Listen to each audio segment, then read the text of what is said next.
Welcome to the maiden episode of KJY Sports, the most authoritative news and informative program on issues related to school sports. My name is Joaquin Idaga, your host. This is what to expect on this program. We have the news segments. We have guest of the week, and guest of the week is an interview to discuss segments where issues relating to sports are dissected, masticated, and interrogated by invited guests or panelists. Guests will be drawn from retired athletes, educators, parents to PT, administrators, and federations, etc. We'll also be bringing the segments to the Olympics. We will be showcasing highlights of school events. And this week, we will be showing the Lagos Secondary School Relay. We also have Triple Star, which is an important segment. We will be showcasing potential star athletes in various sports. So, if you are a school coach and you have a potential star athlete, please send us the details. We also have the segment called 10 Important Messages, a weekly replay of important notes for parents with children between ages 7 to 18 years. And in the 10 important messages, we will have our guests express their comments about some of the messages that we have brought into you. And at this point, I'll take my first break, and when I return, we'll go straight into the news.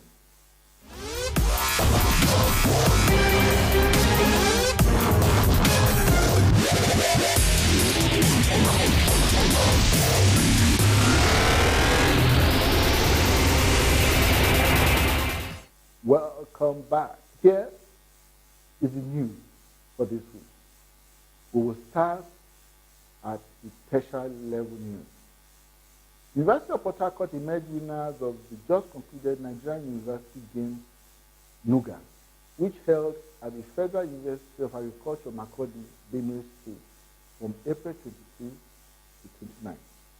University of Port Harcourt topped the medal table with 150 medals, and the table released by the Nuga Secretariat on Wednesday in Makurdi showed that a total of 75 universities contested for medals at the Sports Fiesta. Uniport got 70 gold, 47 silver, 33 bronze medals secured in judo, athletics, taekwondo, volleyball, basketball, scrabble, and tennis, etc. Amadou Bello Zaria won 11 golds, 2 silvers, and 3 bronze medals to emerge a distance second, while Basic Dausa University came third with 10 gold, 7 silver, and 9 bronze.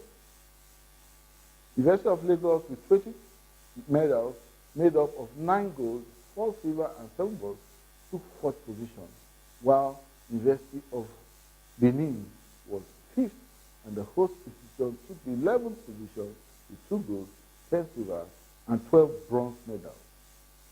Now, the secondary school sports. The quarterfinals of the GTB Masters Cup was held on the 11th and 12th May 2017 at the Unicon Stadium, Lagos. The Masters Cup is a partnership between GTB and Lagos State First Generation Heritage College Association, LAGESCA. The football tournament involved heritage schools as well as other private schools. In the girls' first quarter-final, Green Springs Lekki beat Methodist Girls High School, Yaba 2-0, and at Saudi Wallov Dowing College, Lekki 8-0.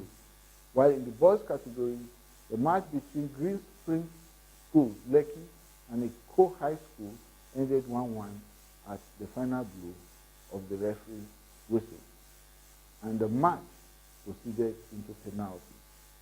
Green Springs won with 4-2 aggregate score. It was a very intense match between King's College Lagos and Anwar Islam College Agege, which ended 0-1 in favor of Anwar Islam College. And the lads from Agege were able to soak all the pressure mounted by the King's College boys, who threw everything in their arsenal so as to record an equalizer that was prevented by the many spectacular saves by the goalkeeper of our Islam boys, who was eventually voted the man of the match. KJY Sports spoke to Owolabi Maskada, keeper of our Islam.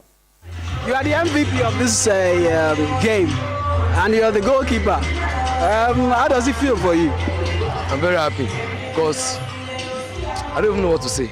I'm very, very happy. What was going on in your mind all through that game? Just to do my best. I was not a better keeper anyway, but throughout training, my teammates do blame me. But so I encourage them that in this match, I will try all possible best. Even if I can die for the match, I will die for the match. Just try all my possible best to make the team win. All right. And now you have moved to the next round. How does it feel for you? What should you expect from it? You should expect the best from me. Also, Mr. Akipelu Amos, Vice Principal Academy of King's College, and Mr. Malik Suleiman, Coach Awari Islam, spoke to KJY Sports. It happens sometimes. They played at their best, but it didn't just happen today. And the lesson is that we should go back home and go back to the drawing board. All right. What are you guys, in terms of the drawing board, what exactly are you going to be doing? We have a recruitment process, which is usually from our junior school. We run both junior and senior schools.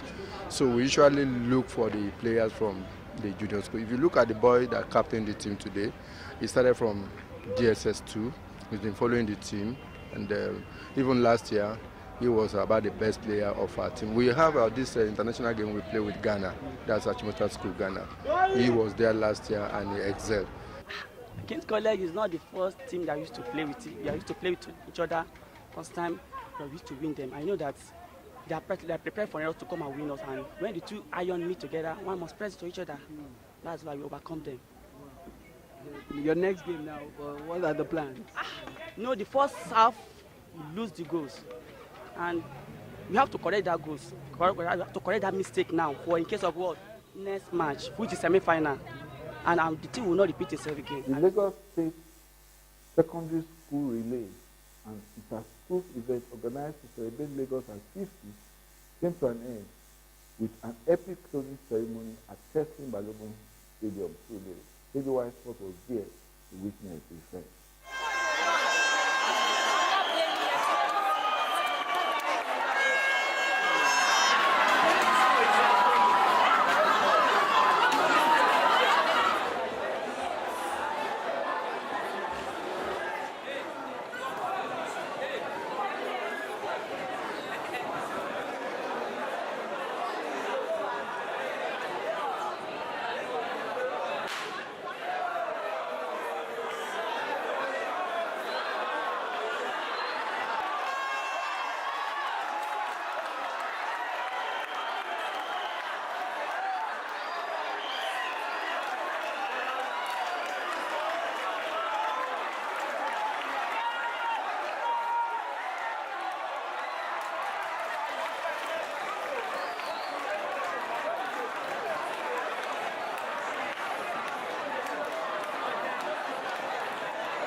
This is what the chairman, Lagos State Sports Commission, had to say about the event.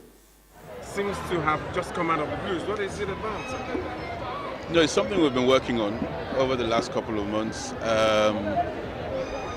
As much as we had tried to do it earlier, one or two things didn't click, but we just, thought to ourselves that, show must go on. In the last couple of months, I've attended a lot of inter-house sports.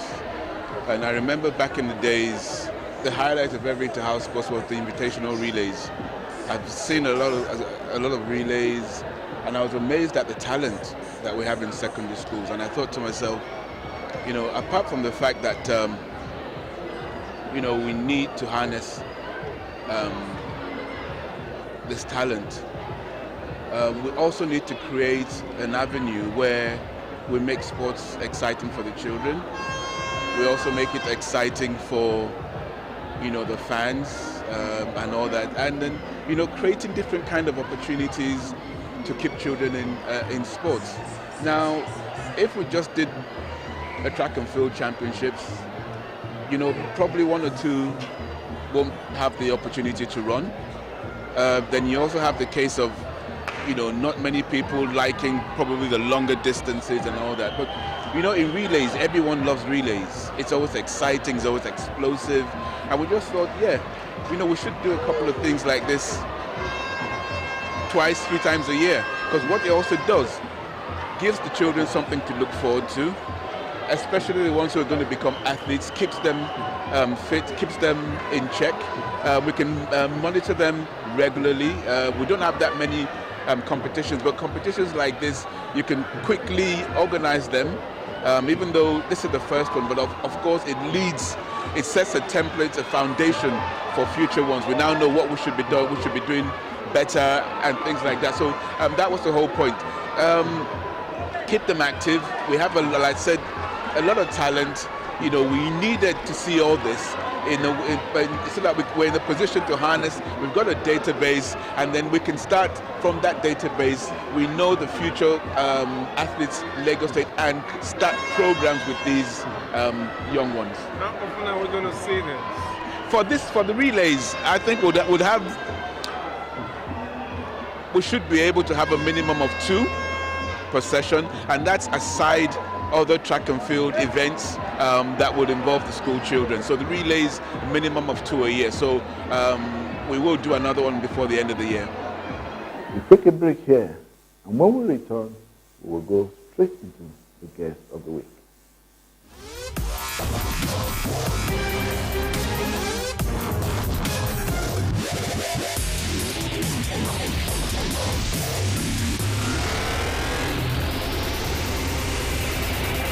First of all, does sport have a role in education, and to what extent? A lot of roles in education. It's right from the beginning, even preschool age. That's when you talk of children who are just growing up, age 3, 4, 5, and so on. Then coming to primary school before we get to the level we are at, the level where I have interaction with education, that is secondary school level. So it goes across ages. Can you do an appraisal of the state of school sports, especially? I know King's College is in Lagos, and you've really educated children for quite a number of years. So can you do an appraisal? What is the current state of school sports generally in Nigeria? Yes, talking about appraising school sports, well, it varies from state to state, but if we come into Lagos State in particular, there are a lot of efforts put in place now with different categories of competitions here and there. But going into the past, there used to be very, very competitive Principal's Cup, inter-house sports, other sporting activities. But of recent, what we experience is that administrators of states seems to be too busy into other areas, not peculiar to sports. But even at that, private sectors now, some organizations are going into that. For instance, if I may mention King's College, there is this Heritage Cup being sponsored by GTBank and some other organizations like that. We also have some special sports, chess, scramble, being sponsored by different organizations that invite schools to compete at different levels. And the schools have been doing well, but more can still be done. Yeah. So now the question is, currently, do we have a structure, a kind of structure that is well laid out, that like a policy, I won't call it a structure, a policy that is well laid out, where a principal, a student, everybody knows his role when it comes to school sports? In Nigeria, do we have any structure for school sports? Yes, you said that. Maybe it's at the operational level, implementation level, that there is problem. Because even the curriculum of the country, the national curriculum, really inculcate into it sporting activities. In particular, we have subjects that are related to sports. That's PhD, physical and health education, and Right there, every school has structured activities of sporting events, mostly on daily basis. That is just the structure on ground. But the question is whether those who are supposed to be doing it are doing it. That's a different question. Yes. Question of. Okay, in building our dialogue today, we want to focus on the European, the report, the synopsis, which I tried to give you, that was written by the European Physical Education Association when they held a seminar concerning, we call it the school sports in Europe. I want to use that to benchmark what we are doing here in Nigeria, and let us use that as a guide to help us in this discussion. And two key points that were raised, especially the focus point that was raised by the Secretary of Education and Human Resources of UPA, that's J. Manuel Frester, who says school sports, who says schools play a very great role, you understand, and schools play a great role in school sports, and he demands that schools must give equal opportunity to all the children. Every child must have equal opportunity and access to sports. Currently, if we use that as the basis, somehow, in the national policy in education, or in national policy of sports in Nigeria, we see where they say some sports are lesser sports, some other sports are more popular sports like football, while some other sports are not even given a mention. Now they are saying every child must have access to all sports. Do you agree with that? Yes, I do, because even at the world level, where our country is also one of the major components, we've always gone for competitions. So what is best practices all over the world is also what we are trying to do in the country. And really, I said that the school curriculum has structured information that permit every school to actually participate in all sports. But the problem is the issue of professionals, personnel, who are the ones to train these children, who have even the experience, the capacity to train these children along all these sports. So the more popular sports like football, athletes, and maybe some of these other elitists like games, like rugby just coming in gradually into the country. Then we have the cricket and then hockey. All those ones are somehow being left to some old elitist like schools. Yeah. So I think the problem is not whether the policy is there. It's the question of whether there are people who have the capacity to implement what is on paper. Welcome back. Thanks for taking out time to joining us here on KJY Sports on Ascent TV. You can follow Ascent TV on Facebook, Twitter, Instagram, Google+. Please leave us a comment or send us your questions or feedback on our Facebook page. Remember to always end it with hashtag KJY Sports. Thank you for just staying tuned to us this week. Until next week, we will bring you another interesting, informative program on KJY Sports. My name remains Joaquin Gaga. Have a good day. Bye.